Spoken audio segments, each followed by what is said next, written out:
Okay, for this week, what we are going to create, guys, is a winter landscape. So you're going to need paper and a pencil. Always preferably pencil, guys.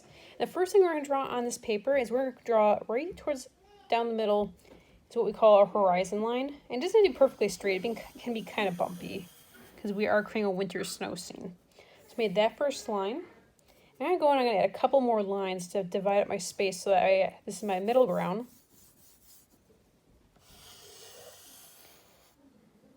And I'm going to cut up so that we can create our foreground, which is the ground that's closest to us, and it's in the front.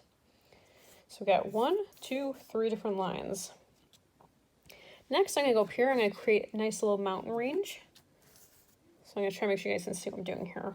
I'm going to go ahead, make a really nice tall mountain, make a shorter one, and off the page. That really doesn't matter. If you guys want to go mountain crazy and add more, go for it. But as just generally you want to make some mountains out in the back. Now we're going to go and add some details into these mountains. We're going to add kind of like this strange, like we're making a triangle on the side of each one. And now you're probably like, what? So triangle, triangle. And right where it dips down, you start your triangle. You go to the next one, dips down, make another triangle. And it kind of gives our mountains kind of 3D aspect, so it looks like they're a little more interesting. And we're going to go and we're going to make some lines.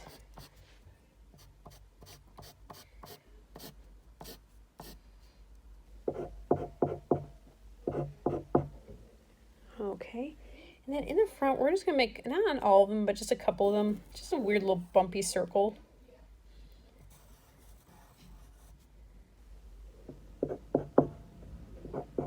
Just kind of creates where some of the snow is kind of falling off these mountains. Okay, so that's our mountain range. Now that we have our mountains, which are all the way in the background, we have our horizon line. That is where basically where the sky and the land meet, technically speaking, even though we have the mountains there. We're going to add in some different objects to create that appearance that things are getting further and closer to us. Remember, anything that's in the background gets really tiny and small. Everything in the foreground goes nice and big. So I'm going to start in the background, make some tiny trees. You can put as many trees as you want. Just please put some so we can see. And I'd say try making them different sizes. So make 3 lines.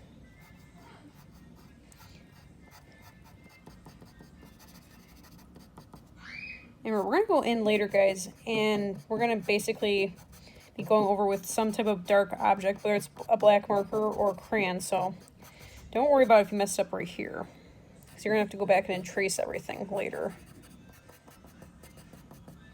All right, so I'm going to go ahead and add some in the middle, that are medium, and put some in the front that are large. I'm going to go ahead and speed that up.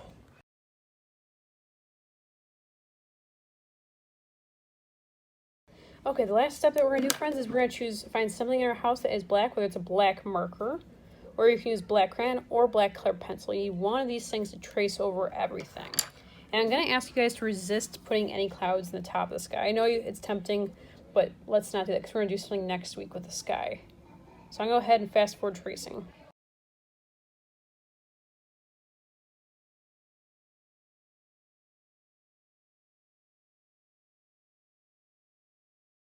Okay, there you have it. Save this project for next week, guys. We're going to do a little bit more with it to add some color here and there. So please do not color this week.